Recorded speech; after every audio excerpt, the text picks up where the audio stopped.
just me.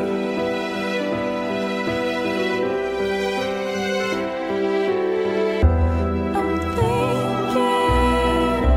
about him. I cannot eat. It's so cold. I'm freezing. I cannot sleep. I'm screaming.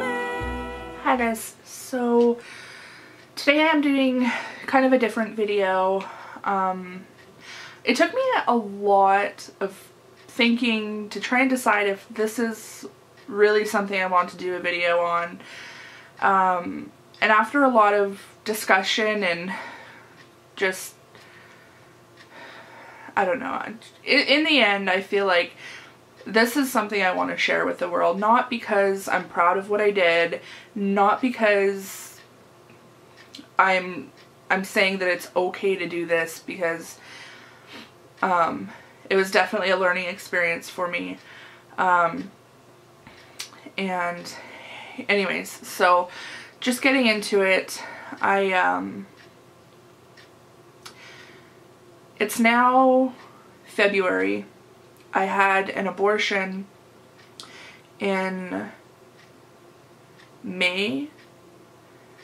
I think it was the middle of May in 2014. I found out that I was pregnant the beginning of March, and I was terrified, but so excited at the same time, because although it wasn't planned at all,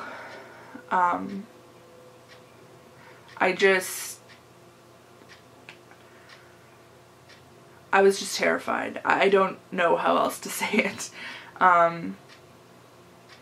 It was definitely not a good time for me and my boyfriend. We were going through so much, and I wasn't sure if this is the person that I was going to stay with.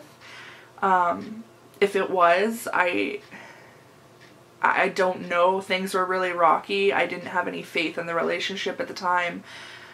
If I was by myself, I wasn't really sure that I could raise 3 kids on my own, because I already have 2 little boys. And I just wasn't sure about anything at the time. So even though I wasn't sure what I was going to do yet, I went and I made a doctor's appointment, and they sent me for a dating ultrasound. And just on the off chance that I did go through with it and I did get the abortion, they had to know how far along I was. When I went for my ultrasound, I found out that I was, I believe it was 5 weeks, 6 days. So I was still pretty, it was pretty early on. I told my boyfriend how far along I was, and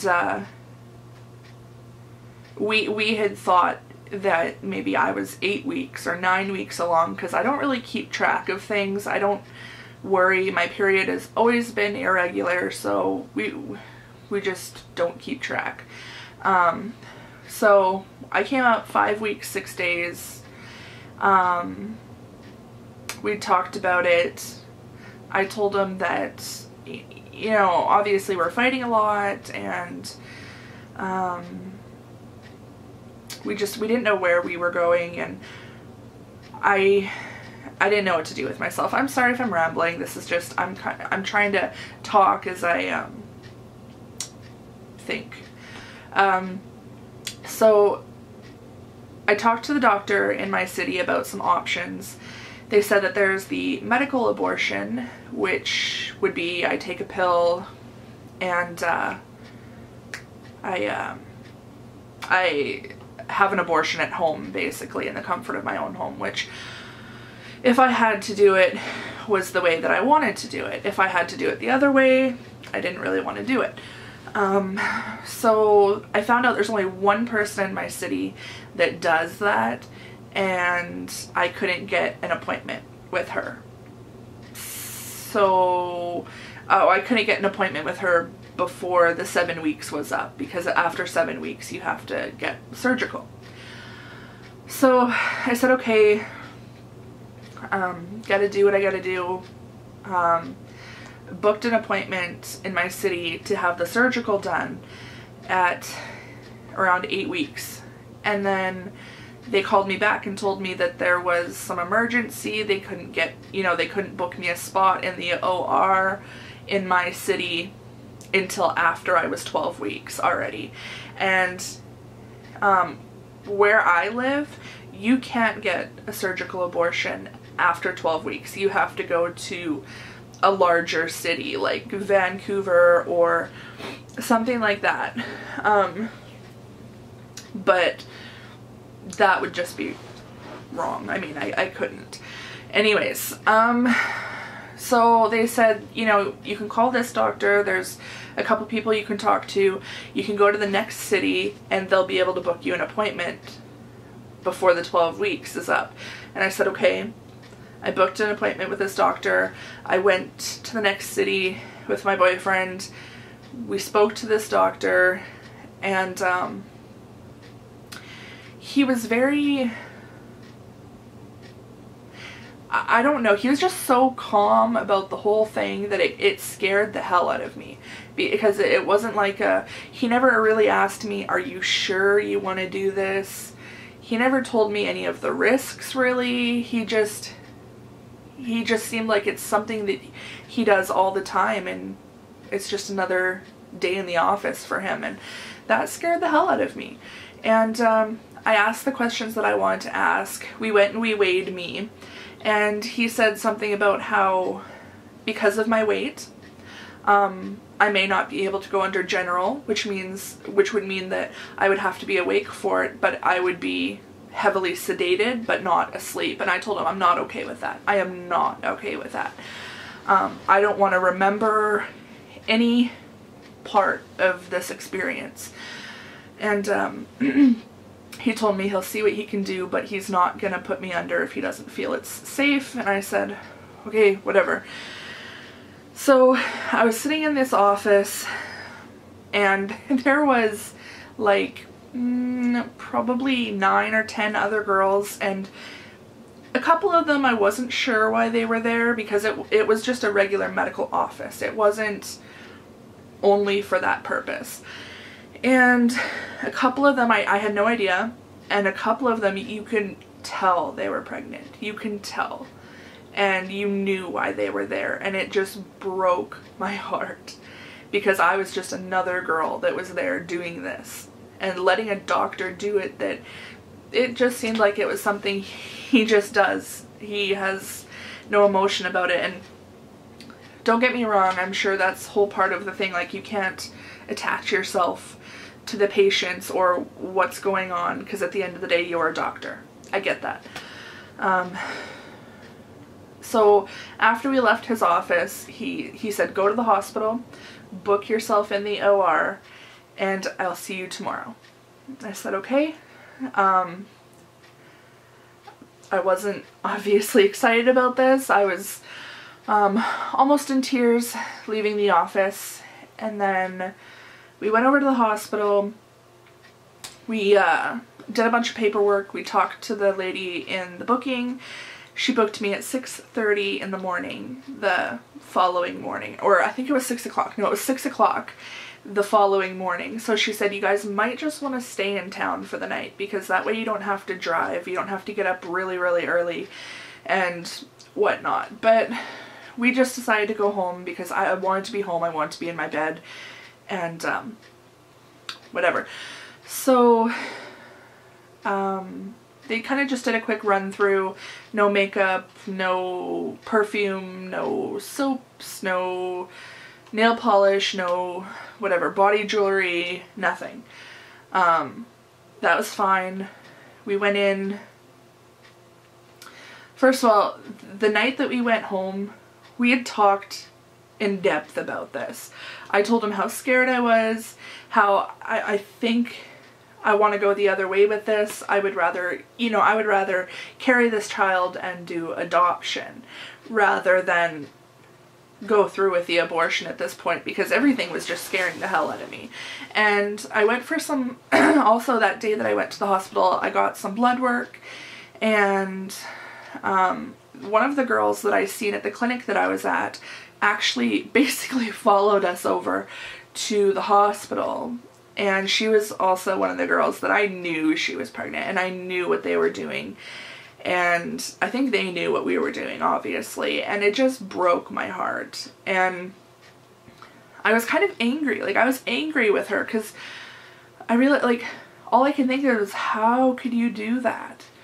You guys look so happy. You guys look like you're having a great relationship. You guys are happy together. You're happy in public. Like, but then I realized what I was doing was the exact same thing. Happy or not, I was about to do something that was going to change the rest of my life. And so anyways, we left the hospital. We went home for the night. And then when we came back in the morning, I think we left at like 4:30 or something like that. And we got to the hospital at 5:30, and we just sat in the car for about 15 minutes or so, and I just cried. I told him I didn't want to go in. I was terrified.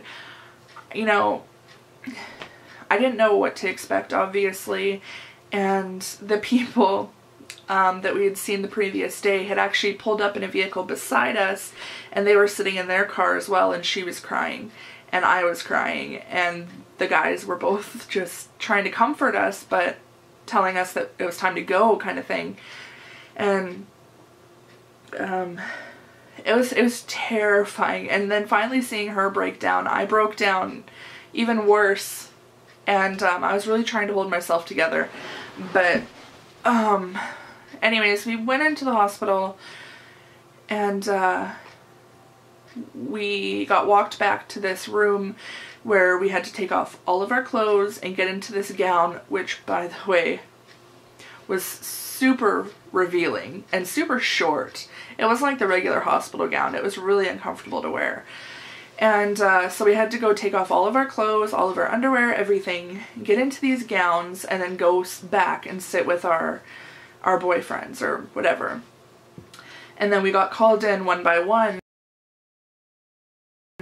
to talk about, you know, get our blood pressures taken and talk about, you know, if we have any questions, or they're just telling us kind of what to expect, where do we go from here, and whatnot. So we did that. They took some information. They sent me back out to sit with my boyfriend, and I started to break down a little bit sitting there. And then the nurse, one of the nurses, and she was super nice, the one that came and got me, to walk me down to the waiting room. And the waiting room, they have these big, comfy chairs, reclining chairs. And they give you like a really warm blanket to curl up with, just to try and calm you down before the procedure. So I was sitting there, and the girl, the same girl, came and sat next to me in the recliner chairs, and she looked terrified. She looked more terrified than me, but she had no remorse. Like, she was still gonna do it, and she didn't care. She wanted to do it.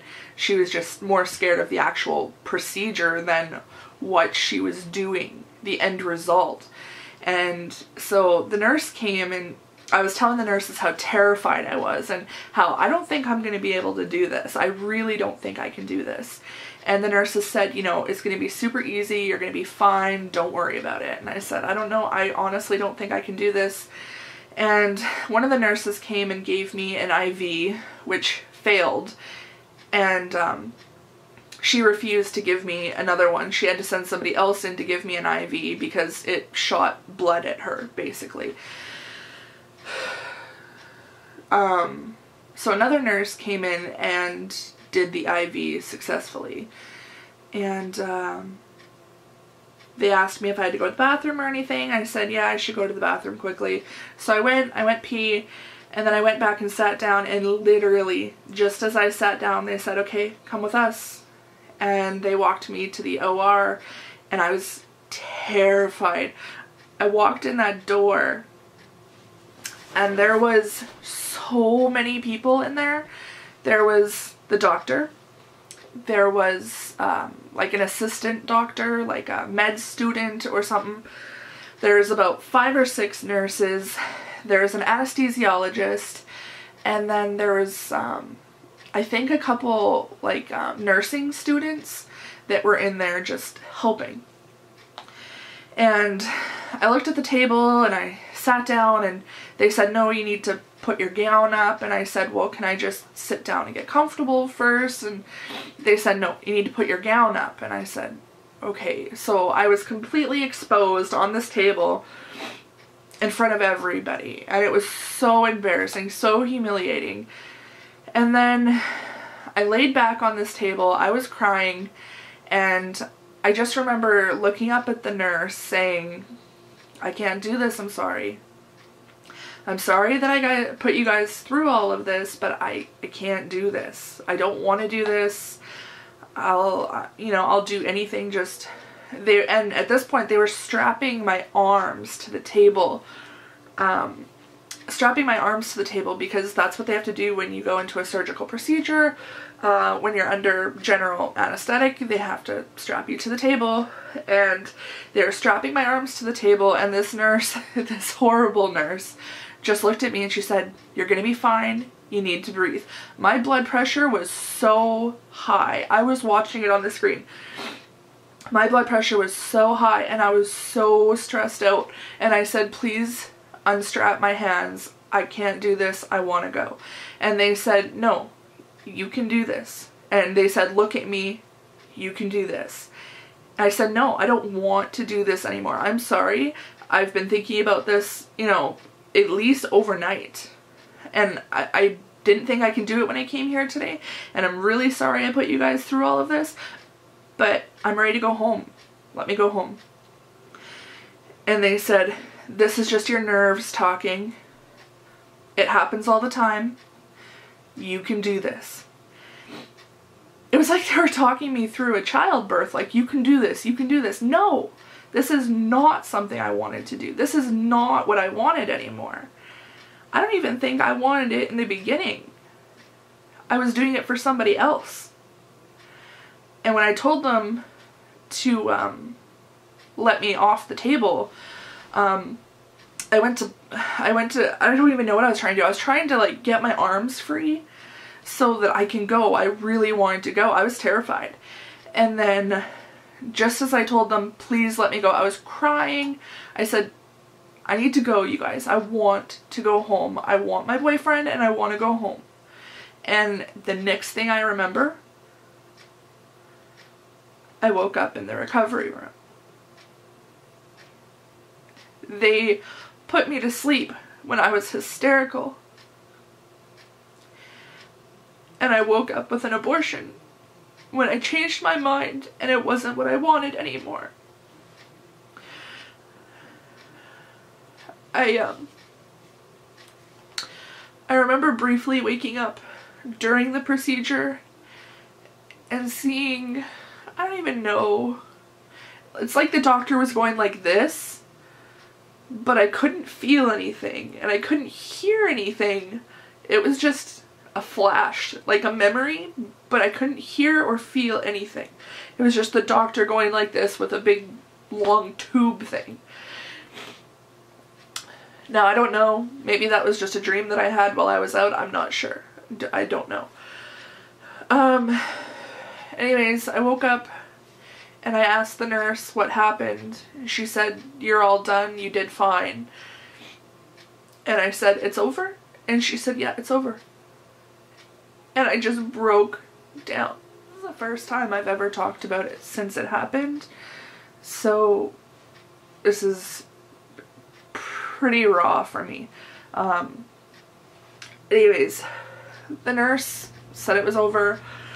I didn't really feel a lot of pain, but I was laying on my side, and as soon as I went to move, I literally feel like my whole body was ripped open. I was bleeding really bad. My blood pressure had dropped so bad. It was to the point where my blood pressure was so low that it was setting alarms off.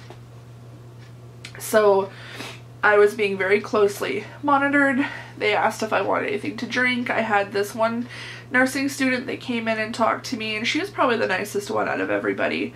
I told her, you know, it's not what I wanted. I changed my mind. And she didn't really seem like she knew what to say. But I mean, I guess she deals with those people. She deals with them a lot. And then the other girl that was sitting, you know, that was sitting with me in the beginning, that came in for the same procedure, I seen her get wheeled in after I woke up and whatnot. She wheeled past me and they put her in the room a couple curtains down, and I'm laying there, you know, just completely broken. And she's up walking around already, laughing with her boyfriend. Like, how does that even happen? People who really want an abortion should feel relief, should feel like a weight has been lifted off their shoulders, should just feel better in general. I felt guilt, remorse, sympathy. I had so many what ifs going through my head that I wish that I could answer. You know, wondering if it was a boy or a girl, what my pregnancy would have been like if that hadn't happened. The only reason I decided to share this story with you guys is because even though I made the choice in the beginning, I didn't really make it for myself. I made it for the person I was with. And in the end, when I changed my mind and I thought that I had the right to do that, it was like I was violated and all my rights were taken away. And it felt like literally somebody ripped such an important part of me out. And I just don't know how to deal with that. And I still need to work on that. But I don't know. I don't know if anybody else has had an experience anything like this. But I thought that right up until the bitter end, you still have a choice. And when the bitter end came, my rights were taken away from me, and I lost a child because of it. And still to this day, I keep the ultrasound picture, and I have all these questions floating in my head that will never be answered now. So, if you guys are thinking about it, and I'm not saying that I'm not pro-life, you know, whatever. Everybody has their reasons, everybody has their stories, everybody has different circumstances. In the end, it would have been inconvenient to have another child. It would have been. Just plain and simple. But when I changed my mind and was violated and my rights were taken away, I kind of lost respect for that procedure and everything. And it really makes me wonder how many people go in and then change their mind and still come out with an abortion. I know some people say it's easy, and it was easy for them, and it's a relief. And I know some people regret it, wish they'd kept it, and hate themselves. I don't know how I feel. And I just want to make this video. Maybe somebody else has been through the same thing and I can talk to them and we can work through this together. I don't know. But I just wanted to share my story.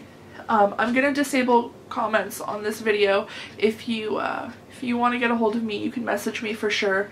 And I will answer questions or whatever you have. I don't care if you're hating on me, if If you've been through the same thing, I don't care. Message me and I will message back. I need to disable the comments on this video because I know there's going to be a ton of people trolling, I guess. Anyways, I think I'm done for the night. I'll see you guys in my next video. Hopefully it's a little happier of a video, and I'll see you guys next time. I'm screaming.